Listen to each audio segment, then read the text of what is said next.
관계 분야 최고의 전문가 집단이라는 국가유산청과 문화재위원회는 이런 골칫덩어리 흉물을 만들려고 그토록 노력했나.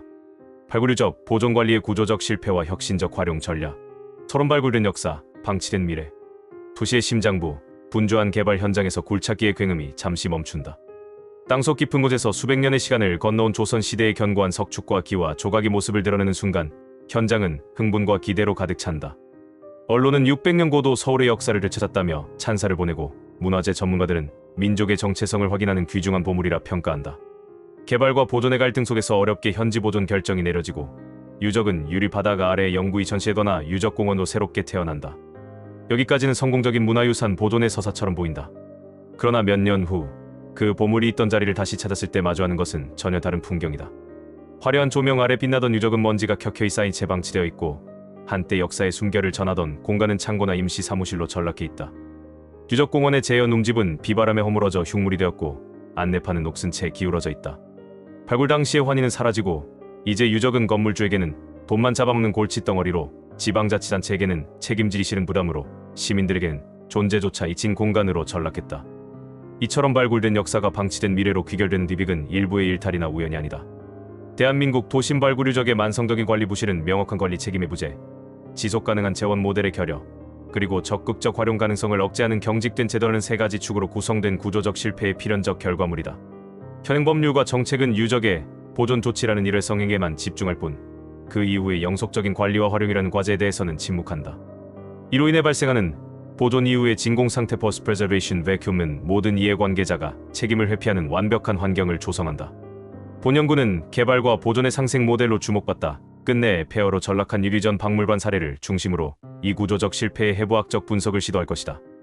나아가 국내외 다양한 성공과 실패 사례를 비교 검토함으로써 명확한 법적 책임성 legally mandated accountability의 확립과 경제적으로 활기찬 지속가능한 활용 economically vibrant utilization이라는 두 가지 핵심 기둥 위에 새로운 도심 유적 보존관리 패러다임을 제시하고자 한다. 제1부 실패의 해부. 제한장 상생의 신기루 유기전 박물관의 탄생과 몰라. 솔종무 한복판에 자리했던 유기전 박물관의 사례는 한국 도심 발굴 유적 관리 시스템의 내재적 모순과 실패를 압축적으로 보여주는 교과서와 같다. 한때 개발과 보존이 공존하는 혁신적 모델로 찬사받았던 이 공간의 몰락 과정을 추적하는 것은 단순히 한 건물의 비극을 넘어 제도적 실패의 근원을 파헤치는 과정이다. 상생 모델의 약속과 기대. 2003년 종로의 한 빌딩 재건축 현장에서 조선 시대 핵심 상업기관이었던 유기전의 잔해 행랑과 피막골의 흔적이 발견되었다. 긴 서울의 역사적 중심성을 증명하는 중요한 고고학적 선거였고 문화재위원회는 현지 보존 결정을 내렸다. 수년간의 갈등과 협의 끝에 건축주와 문화재청은 건물 지하의 유적을 원형 그대로 보존하고 그 위에 유리 바닥을 설치해 관람객이 발밑의 역사를 직접 내려다볼 수 있는 박물관을 조성하는 데 합의했다. 2012년 문을 연 유기전 박물관은 즉각적인 주목을 받았다. 투혼 처리된 15-16세기 시전 행랑 유구 위를 걸으며 600년 전 상인들의 삶의 터전을 생생하게 체험하는 방식은 그 자체로 혁신적이었다. 이곳은 도심 재개발 과정에서 불가피하게 발생하는 문화재 문제를 해결하는 창의적 대안으로 평가받았다. 개발을 통해 토지 소유주의 재산권을 보장하면서도 발굴된 역사를 시민의 품으로 돌려준 두 마리 토끼를 잡은 성공 사례로 칭송받았으며 기후 서울시청 신청사의 군기시 유적전 시실 등 유사한 프로젝트에 직접적인 영감을 주었다. 유기전 박물관은 단순한 유적 보존을 넘어 역사와 현대 건축이 조화를 이룬 새로운 도시 경관의 가능성을 제시하는 듯 보였다. 갈등의 씨앗, 허술한 합의와 책임의 공백. 그러나 이 화려한 상생 모델의 이면에는 실패의 씨앗이 처음부터 잉태되어 있었다. 문제는 건축주와 행정당국 간의 최초 합의 구조 자체에 있었다. 건축주는 박물관 조성을 조건으로 용적률 인센티브를 받아 건물을 8층에서 9층으로 증축하는 허가를 받았다. 이은 개발 이익을 제공하는 대가로 문화재 보존이라는 공공적 기여를 이끌어낸 전형적인 기부 체납 방식이었다. 하지만 이 합의는 결정적인 허점을 가지고 있었다. 박물관의 조성이라는 일회성 행위에 대한 의무는 있었지만 그것을 어떻게, 누가, 언제까지 관리하고 운영할 것인지에 대한 구체적이고 영속적이며 법적 구속력을 갖춘 조항이 부재했던 것이다. 이러한 구조는 경제학에서 말하는 주인 대리인 문제 principal agent problem을 야기할 수밖에 없었다. 여기서 저 주인은 유적의 영구적 보존과 공공적 활용을 원하는 국가와 시민이며 대리인은 개발 이익의 극대화를 추구하는 건축주다. 건축주는 증축 허가라는 결정적 이익을 확보하는 순간 비용만 발생하고 직접적인 수익은 없는 박물관 운영에 대한 동기를 상실하게 된다. 즉, 도덕적 amoral hazard가 발생할 최적의 조건이 만들어진 것이다. 행정당국은 건축주의 선의에 기댄 채 공공의 자산이 될 공간의 미래를 담보할 견고한 법적, 재정적 안전장치를 마련하는 데 실패했다. 예견된 방치와 몰락의 연대기. 초기의 기대가 무색하게 유기 전 박물관은 개관 직후부터 파열음을 내기 시작했다. 몰락의 과정은 다음과 같은 연대기로 요약될 수 있다. 2013년 갈등의 표면화 건축주는 박물관 운영 약속을 이행하지 않고 박물관 공간과 증축된 구층을 임대하려다 종로구청에 의해 고발당했다. 긴 상생의 약속이 깨지고 유적이 사적 이익을 위한 수단으로 전락할 수 있다는 첫 번째 경고였다.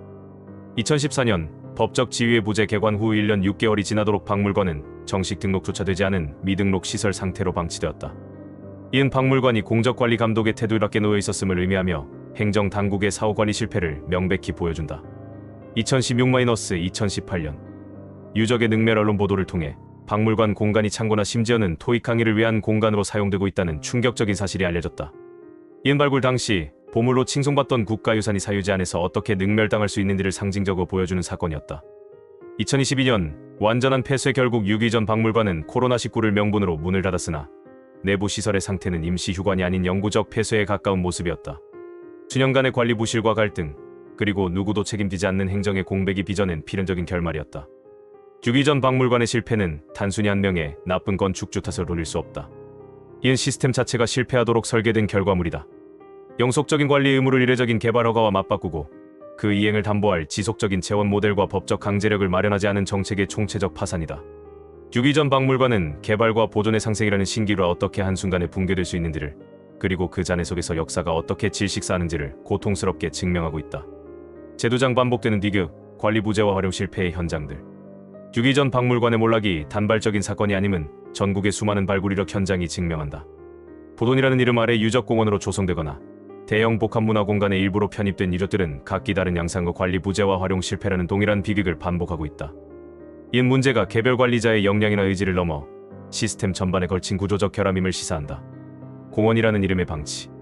개발 과정에서 발굴된 유적을 보존하는 가장 흔한 방식 중 하나는 유적공원으로 조성하는 것이야. 그러나 이름만 공원일 뿐 정체성과 예산, 프로그램이 부재하여 사실상 방치된 녹지로 전락하는 경우가 허다하다.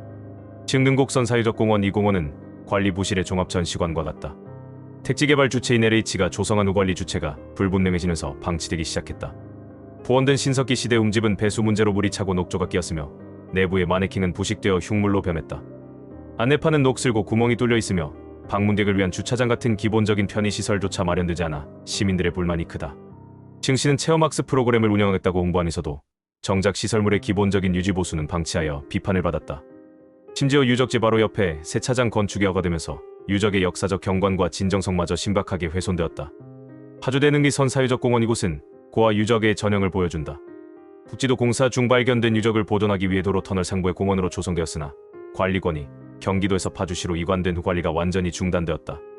지금 복원된 웅집이 원형이 아닌 재현시설이라는 이유로 향토문화유산으로 지정할 수 없고 따라서 보수 예산을 투입할 법적 근거가 없다는 관료주의적 논리로 책임을 회피하고 있다.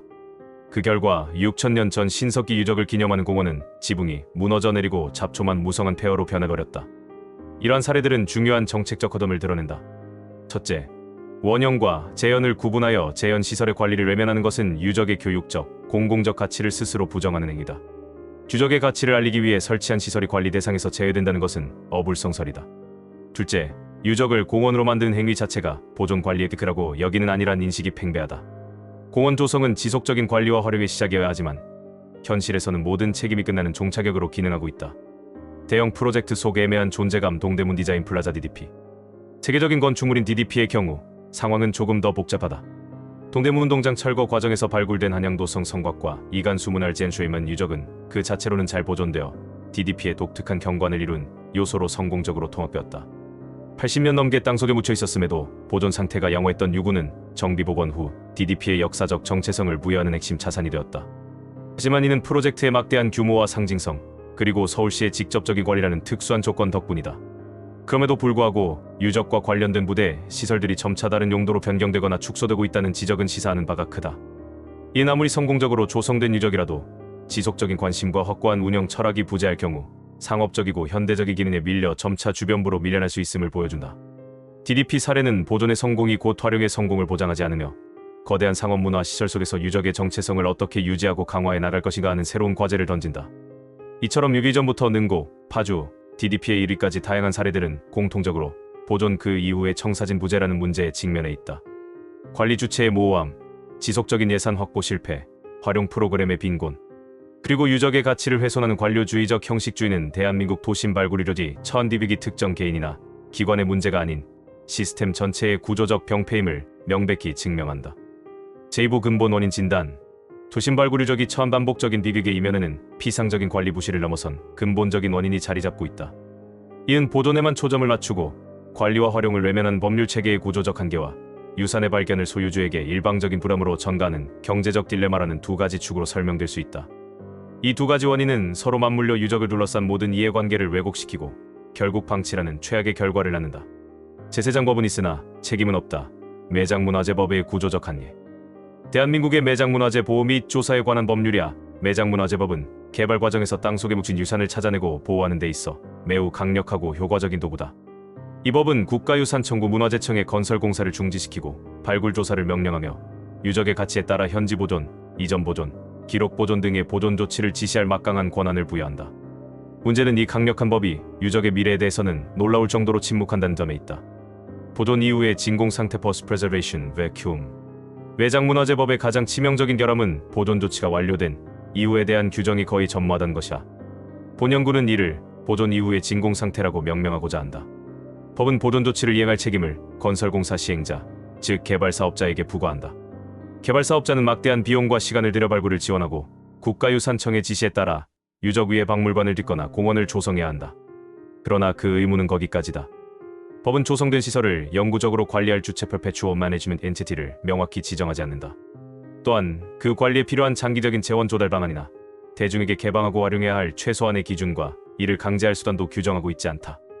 물론 지방자치법 등에서 지방자치단체가 관할 구역 내 문화재를 보존관리할 포괄적인 책무를 지고 있다고 명시하지만 이는 원론적인 수준에 머문다. 특히 민간 소유의 부지 위에 조성된 유적시설에 대해 지자체가 직접적이고 영속적인 관리 책임을 져야 한다는 명시적 조항이 없어 유기전 박물관 사례처럼 국가유산청, 지자체, 소유주 모두가 서로에게 책임을 떠넘기는 책임의 악순환이 발생하게 된다. 이러한 법적 공백은 아래의 표와 같이 체계적으로 분석될 수 있다. 표 1 매장문화재법의 보존 이후 진공상태 분석. 단계 관련 법 조항 예시법적 의무 및 책임 주체법적 공백 한계 현실 문제. 발견 및 조사 매장문화재법 제11조 건설공사 시행자 발굴조사 비용 부담 및 허가 신청사업 지연 및 비용 부담으로 인한 소유주 조사기관 갈등. 부원조치 결정 매장문화재법 제14조 국가유산청문화재위원회 현지 보존, 이전 보존 등 결정 보존조치 결정 기준의 모호성으로 인한 민원 발생. 부원조치 이행 매장문화재법 제14조 건설공사 시행자 국가유산청의 지시에 따라 보존시설 박물관, 공원 등 조성조치 이행의 품질이나 수준에 대한 구체적 기준 미비. 부원 이후 관리 진공상태 관련 조항 부재 책임 주체 불명확 연구 관리 주체 미지정 장기적 재원 조달 방안 부재. 관리 활용 기준 및 의무 부재. 위반 시 이행 강제 및 벌칙. 미비 1위 전 박물관 소유주가 관리 포기 후 폐쇄. 파주대 능리 지자체가 예산 배정 거부하며 방치 능곡선사공원 관리 주체 불분명으로 시설 노후화. 이처럼 현행법은 유산 보존을 영속적인 공공신탁 퍼블릭 트러스트 시작으로 보지 않고 일회성의 건설 프로젝트로 취급하는 근본적인 오류를 범하고 있다. 개발사업자의 공사기간이라는 유한한 시간틀 안에 유적 보존이라는 과업을 끼워넣는 방식으로는 영구적인 관리가 필요한 유산의 미래를 담보할 수 없다. 포의 시간적 논리와 유산의 영속적 생명주기 사이의 이러한 불일치가 바로 시스템 실패의 핵심이다. 재해장 경제적 딜레마 소유주를 적으로 만드는 비용구조. 법률적 공백이 관리 부실의 환경을 조성한다면 왜곡된 비용구조는 관리 부실의 동기를 제공한다. 현계도는 문화유산 보존이라는 공공의 이익을 달성하기 위한 비용을 특정 개인, 즉 토지 소유주나 개발사업자에게 과도하게 전가시킨다. 이는 소유주를 문화유산 보존의 파트너가 아닌 잠재적적으로 만드는 결과를 초래한다. 모든 비용은 소유주에게, 모든 이익은 사회에게. 건설 현장에서 유적이 발견되는 순간 소유주는 예측 불가능한 막대한 경제적 부담에 직면한다. 수개월에서 수년에 이른 사업 지연에 따른 금융비용, 수억 원에 달하는 발굴조사 비용, 그리고 현지 보존 결정 시 부지의 일부 또는 전부를 사업에 활용하지 못하게 되는 기회비용까지 모두 소유주의 몫이다. 물론 소규모 개인 건축 등에 대해서는 국가가 발굴 비용을 일부 지원하지만 대규모 개발 사업의 경우 그 부담은 고스란히 사업자에게 돌아간다. 문제는 이런 막대한 비용을 치르고 유적을 보존한 후에도 소유주에게는 어떠한 경제적 보상이나 이익 창출의 기회도 주어지지 않는다는 점이다. 오히려 문화재 보호라는 명분 아래에 각종 규제가 더해져 보존된 유적 공간을 활용한 수익 활동은 사실상 불가능에 가깝다. 유기전 박물관의 건축주가 결국 박물관을 포기하고 공간 임대를 시도했던 것은 이러한 비용만 있고 편익은 없는 구조가 낳은 비뚤어진 한미성의 발현이었다. 시스템은 유산의 혜택을 사회 전체가 누리도록 하면서 사회화된 편익, 그 비용은 특정 개인에게 집중시키는 사유화된 비용 모순적인 구조를 가지고 있다. 파트너에서 적대자로 보존의 역설. 이러한 비용 구조는 필연적으로 소유주와 보존 가치 사이에 적대적 관계를 형성한다. 소유주 입장에서 유적의 발견은 축복이 아닌 재앙이며 공공의 이익을 위한 보존 행위는 사유재산권에 대한 심각한 침해로 받아들여진다. 이는 두 가지 심각한 부작용을 낳는다. 첫째, 이미 보존된 유적에 대해 최소한의 비용 외에는 투자를 거리에 만들어 결국 방치로 이어진다. 둘째, 더 위험한 것은 앞으로의 개발 사업에서 유적 발견 자체를 기피하거나 심지어 발견된 유적을 의도적으로 훼손하거나 은폐하려는 유인을 제공한다는 점이다. 결론적으로 현행 시스템은 단순히 기존 유적을 제대로 관리하지 못한 것을 넘어 미래의 유산 보존 가능성 자체를 심각하게 저해하는 역설을 낳고 있다. 유적 발견을 처벌과 같은 경제적 불이익과 연결시키는 한 개발과 보존의 진정한 상생은 요원할 수밖에 없다. 진정한 파트너십은 책임과 이익이 공정하게 분배될 때만 가능하다. 제3부 새로운 길을 향하여. 지금까지의 분석이 도심 발굴 유적 관리 시스템의 구조적 실패를 진단하는 것이었다면 이제부터는 그 실패를 극복하고 지속 가능한 미래를 열기 위한 구체적인 대안을 모색해야 한다. 해법의 핵심은 보존 이후의 진공 상태를 내우고 왜곡된 경제 구조를 바로잡는 것이다. 이를 위해 본 연구는 책임의 재구성과 잠재력의 활성화라는 두 가지 기둥을 중심으로 한 새로운 패러다임을 제안한다. 5장 책임의 재구성, 국가, 지자체, 소유주의 새로운 역할 정립. 첫 번째 기둥은 모호한 책임을 명확한 법적 의무로 전환하는 것이다. 이는 내장문화재법의 개정을 통해 달성될 수 있다. 선의에 기댄 허술한 합의가 아닌 법적 구속력을 갖춘 영속적인 관리 체계를 구축하는 것이 목표다. 제1원칙 책임의 법제화와 유적 관리 활용 계획. 가장 시급한 과제는 내장문화재법을 개정하여 국가유산청이 현지 보존 조치를 결정할 때 반드시 법적 구속력을 갖는 유적 관리 활용 계획 Heritage Management and Utilization Plan을 수립하고 승인하도록 의무화하는 것이다. 이 계획은 최종 건축 허가의 전제 조건이 되어야 하며 유적의 미래에 대한 모든 이해관계자의 역할과 책임을 명시하는 계약서 역할을 해야 한다. 이 계획에는 다음의 내용이 필수적으로 포함되어야 한다. 1점 영구 관리 주체 Perpetual Management Entity. 지정 유적을 영구적으로 책임지고 관리할 주체를 명확히 지정한다. 이는 토지 소유주, 관할 지방자치단체 또는 양자가 공동으로 설립하는 공공민간 파트너십 Public-Private Partnership 형태의 재단 등이 될 수 있다. 중요한 것은 누가 책임자인지를 법적으로 확정하는 것이다. 2점 지속 가능한 재원 조달 방안 펀딩 메커니즘 유지보수, 인력, 프로그램 운영에 필요한 비용을 어떻게 영구적으로 조달할 것인지 구체적으로 명시해야 한다. 예를 들어 건물 관리비의 일정 비율을 유적 관리 기금으로 적립하거나 지자체의 보조금 지원 또는 유적 활용을 통한 상업적 수익의 일부를 재투자하는 방안 등이 포함될 수 있다. 3점 최소 공공접근 및 활용 기준 Minimum Standards for Public Access and Utilization.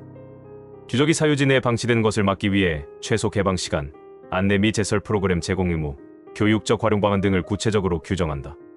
4점 이행강제 및 벌칙 조항 Enforcement and Penalties. 계획서의 내용을 이행하지 않을 경우 시정명령, 과태료, 이행강제금 부과 등 명확한 벌칙과 강제 수단을 마련하여 계획의 실효성을 담보해야 한다. 이러한 접근은 이미 해외 선진 사례에서 그 효과가 입증되었다. 미국의 국가유적보존법 National Historic Preservation Act은 연방정부 사업이 역사유적에 미치는 영향을 검토하고 그 부정적 영향을 완화할 방안을 마련하도록 강제하며 책임의 소재를 분명히 한다. 또한 스페인의 역사유산법 Historic Heritage Law는 지방정부와 특별보호계획을 수립하여 유산관리를 도시계획에 직접 통합시키도록 함으로써 지자체에 명확한 권한과 책임을 부여한다. 유적 관리 활용 계획의 도입은 유기전 박물관의 비극을 반복하지 않기 위한 최소한의 안전장치다. 이는 보존의 책임을 미래로 연장하고 모든 이해관계자가 유적의 가치를 지속시키는데 동참하도록 만드는 제도적 틀이 될 것이다. 제6장 잠재력을 깨우다. 활용을 통한 지속가능한 보존. 두 번째 기둥은 유산을 비용이 아닌 자산으로 전환하는 것이다. 가장 확실한 보존은 그 대상이 문화적으로 그리고 경제적으로 가치 있을 때 이루어진다. 보호를 위한 금지라는 소극적 태도에서 벗어나 활용을 통한 보존이라는 적극적 패러다임으로의 전환이 필요하다. 성공적인 국내 모델에서 배우다. 비관적인 현실 속에서도 희망의 씨앗은 존재한다. 국내에서도 유적의 성공적인 활용을 통해 개발과 보존의 진정한 상생을 이룬 사례들이 있다. 사실 이 두 사례도 활용 측면에서 훌륭한 사례라고 생각하기는 어렵지만 비교적 좋은 유적 컨디션을 유지하고 있다는 것만으로도 다른 유적들과 비교된다. 공평동 유적전 시관 센트로폴리스 빌딩. 이 사례는 민간 주도 활용의 가장 성공적인 모델이다. 대규모 오피스 빌딩 신축 과정에서 발견된 조선시대 도시 유적을 건물 지하에 그대로 보존하면서 단순한 전시를 넘어 건물의 정체성과 가치를 높이는 핵심 자산으로 승화시켰다. 개발사는 유적 전시관을 고급스럽고 매력적인 문화공간으로 조성하여 입주 기업과 방문객에게 특별한 경험을 제공한다. 이는 유적이 개발의 장애물이 아니라 부동산의 가치를 높인 독특한 브랜드 자산이 될 수 있음을 증명한다. 군기시 유적전 시실 서울시청 공공부문이 주도하는 활용에 좋은 예시다. 서울시청 신청사 지하란 높은 접근성을 활용하고 증강현실 AR과 가상현실 VR 등 첨단 기술을 접목하여 조선시대 무기제조 관청이었던 군기시를 생생하게 복원했다. 인관협력 서울시, 국가유산청, 우미희망재단, 제1기획을 통해 역사 고증과 디지털 콘텐츠의 완성도를 높여 자칫 정적어 머무를 수 있는 유적지의 활기를 불어넣고 새로운 관광 자원으로 활성화하는 데 성공했다. 세계는 유산을 어떻게 자산으로 만드는가? 해외로 눈을 돌리면 유산을 경제적, 문화적 동력으로 삼는 사례는 무수히 많다. 일본의 성창복원 및 관광 자원화. 일본의 여러 도시는 역사적 상징물이 성을 지역 정체성의 애기자, 관광 산업의 엔진으로 탈바꿈시켰다. 히메지성, 구마모토성 등은 단순한 유적을 넘어 축제, 박물관, 공원이 결합된 복합 문화 거점이다. 특히 오즈성 다조청 사례는 주목할 만하다. 주인 주도로 복원된 성의 천수각을 하루 한 팀에게만 개방하는 최고급 숙박시설로 활용하여 높은 부가가치를 창출하고 그 수익을 다시 성의 유지관리에 재투자하는 선순환 구조를 만들었다. 이탈리아의 도시 전체의 박물관 로마, 시에나 같은 도시들은 고대 유적과 현대적 상업 활동이 공존하는 방법을 보여준다. 엄격한 보존 원칙을 지키면서도 유적지 주변의 레스토랑, 상점, 호텔 등이 활발하게 영업하도록 허용함으로써 도시 전체가 살아있는 박물관이자 세계적인 관광 명소가 되었다. 명품 브랜드 토즈터즈가 콜로세움 복원 비용을 후원한 사례는 민간 기업이 유산 보존에 참여하여 브랜드 가치를 높이는 공공민간 파트너십의 성공 모델을 제시한다. 이러한 국내외 사례들은 유적 활용의 다양한 가능성을 보여준다. 기심은 유적의 역사적 진정성을 훼손하지 않는 범위 내에서 창의적이고 지속 가능한 수익 모델을 결합하는 것이다. 교이유산 주도 도시재생의 글로벌 우수 사례.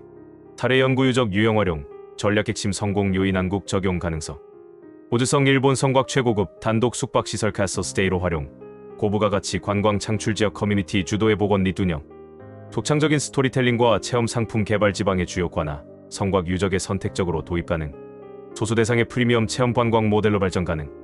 시에나 캄포 광장 이탈리아 중세 도시 광장 역사적 축제 판료 개최, 광장 주변 상업 활동 호텔, 레스토랑 활성화 주민 주도의 축제 계승, 역사, 경관과 상업 활동에 엄격하지만 유연한 조화전조 한옥마을, 경류, 적사지구 등 역사문화지구의 광장 및 공공공간 활성화에 적용. 주인 참여형 프로그램과 상업적 활용의 균형점 모색.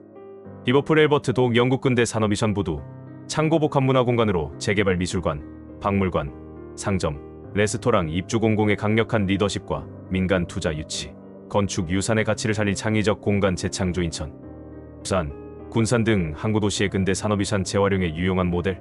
단순 보존을 넘어 지역 경제를 견인하는 거점으로 육성. 이 사례들은 보존이냐 개발이냐는 낡은 이분법을 넘어 보존을 통한 개발, 개발을 통한 보존이 가능함을 보여준다. 잠재력을 깨우는 창의적 활용이야말로 방치된 유적을 되살리고 그 가치를 미래 세대에게 온전히 전수할 수 있는 가장 확실한 길이다. 제7장 정책 제언, 황금알을 낳는 거위를 위한 실행 계획. 지금까지의 진단과 분석을 바탕으로 대한민국 도심 발굴 유적을 돈만 먹는 하마에서 황금알을 낳는 거위로 전환하기 위한 구체적이고 실행 가능한 정책 패키지를 다음과 같이 제안한다.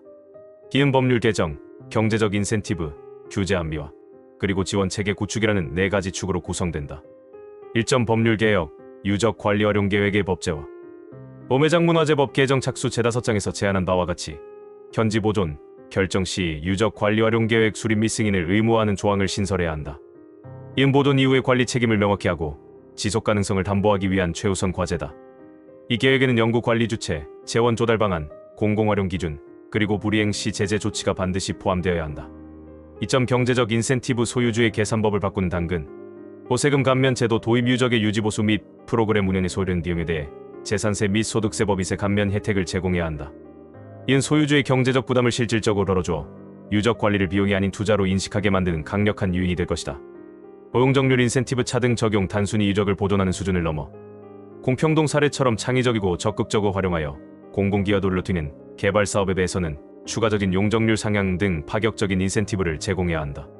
이는 민간의 창의성과 자본을 유산 활용으로 유도하는 효과적인 시장 기반 메커니즘이다. 3점 규제 합리화 보호를 위한 금지에서 관리를 통한 허용으로. 고활용 규제 네거티브 시스템 전환 검토 유적의 역사적 진정성과 가치를 훼손하지 않는 범위 내에서 원칙적으로 다양한 상업 및 문화 활동을 허용하고 예외적으로 금지하는 네거티브 규제 방식으로의 전환을 검토해야 한다.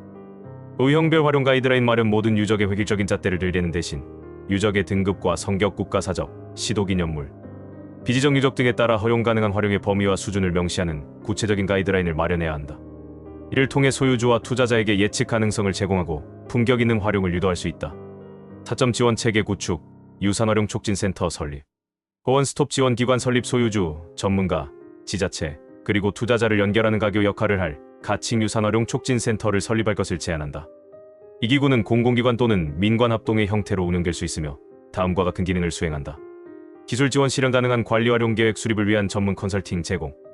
금융 지원 유산 활용 프로젝트에 대한 덜 이용자, 투자자 매칭, 크라우드 펀딩 등 금융 솔루션 제공. 정보 제공. 국내외 성공 사례 및 활용 모델에 대한 데이터베이스 구축 및 공유. 마케팅 및 홍보 지원. 개별 유적 공간의 가치를 알리고 방문객을 유치하기 위한 통합 마케팅 및 홍보 활동 지원. 이 네 가지 정책 제언은 단편적인 처방이 아닌 서로 유기적으로 연결된 하나의 시스템이다. 법적 책임을 명확히 하고 경제적 동기를 부여하며 창의적 활동의 족쇄를 풀고 이를 전문가 조직이 체계적으로 지원할 때 비로소 대한민국 도심에 잠자는 유산들은 그 가치를 온전히 발휘하며 미래의 소중한 자산으로 거듭날 수 있을 것이다. 결혼 유산을 미래의 자산으로 전환하는 길. 본 연구는 대한민국 도심에서 발굴된 유적이 보물에서 골칫덩어리로 전락하는 현상이 일부의 문제가 아닌 법률적 공백과 왜곡된 경제 구조가 빚어낸 필연적인 시스템의 실패임을 논증했다. 화려한 기대를 안고 출발했다가 폐허로 남은 유기전 박물관, 이름만 공원이 채방치된 능곡과 파주의 선사유적지는 현행 시스템화에서 유적의 보존 결정이 곧 방치의 시작이 될 수 있다는 냉혹한 현실을 보여주는 증거들이다. 이 비극의 근원에는 보존 이후의 진공 상태를 방치한 내장문화재법과 보존의 모든 부담을 소유주에게 전가하여 파트너를 적으로 만드는 불합리한 비용 구조가 자리하고 있다. 이 구조적 실패의 고리를 끊기 위해서는 단편적인 개선을 넘어선 패러다임의 근본적인 전환이 요구된다. 인 유산을 과거에 갇힌 비용 유발 요인으로 보는 시각에서 벗어나 도시의 정체성을 만들고 문화적, 경제적 가치를 창출하는 미래의 핵심 자산으로 인식하는 대전환을 의미한다. 유산을 깨지기 쉬운 유리 상자 안에 가두어 보호하려는 소극적 태도를 버리고 그 가치를 적극적으로 활용함으로써 생명력을 불어넣고 지속 가능성을 확보하는 지혜가 필요하다. 이를 위한 길은 명확하다. 첫째, 책임의 법제화다. 유적 관리 활용 계획 수립을 법적으로 의무화하여 보존 이후의 관리 주체, 재원, 활용 방안을 명확히 함으로써 더 이상 고화 유적이 발생하지 않도록 해야 한다. 둘째, 지속 가능한 활용이다. 세금 감면과 용적률 인센티브 등 과감한 경제적 유인을 제공하고 경직된 규제를 합리화하여 민간의 자본과 창의력이 유산 보존과 활용에 자연스럽게 흘러들도록 물기를 터주어야 한다. 공평동 유적 전시관의 성공과 일본 오즈성의 사례가 보여주듯 책임과 이익이 조화를 이룰 때 유산은 도시의 품격을 높이고 새로운 가치를 창출하는 황금알을 낳는 거위가 될 수 있다. 법적 책무성과 경제적 활력이라는 두 날개를 달아줄 때 대한민국 도시 곳곳에서 잠자고 있는 소중한 역사 유산들은 비로소 방치의 그늘에서 벗어나 우리 모두의 자랑스러운 미래, 자산으로 다시 태어날 것이다. 이제 선택은 우리의 몫이다. 발굴된 과거를 또다시 땅속에 묻을 것인가, 아니면 미래를 위한 빛나는 자산으로 가꿀 것인가.